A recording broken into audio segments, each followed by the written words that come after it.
Welcome back. In the United States each year, an estimated 50,000 infants are unintentionally but critically injured at the hands of their adult caregivers. Robin Gordon reports Riverside Methodist Hospital is introducing a program to Central Ohio that has dramatically reduced the number of shaken baby deaths and injuries elsewhere. A few weeks ago, maternity nurses at Riverside began receiving some special training. What are the effects of shaking? Irreversible brain damage, blindness, learning disabilities, mental retardation, seizures, and death.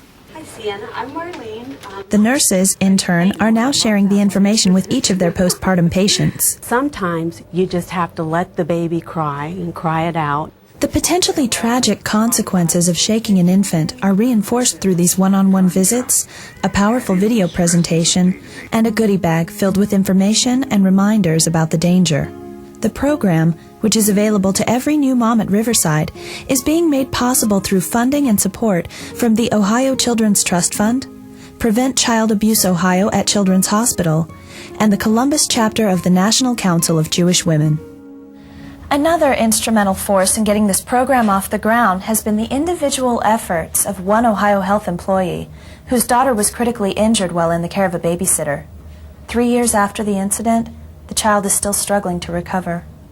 We did everything we could possibly do in order to find a qualified babysitter.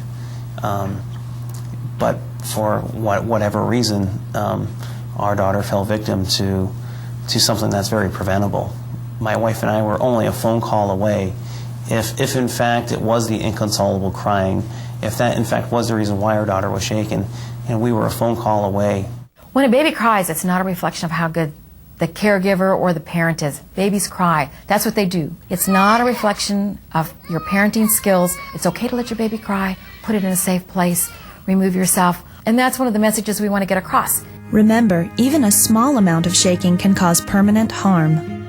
In the most severe cases, they have severe brain damage, but in the mildest cases, they often have learning problems and mild mental retardation.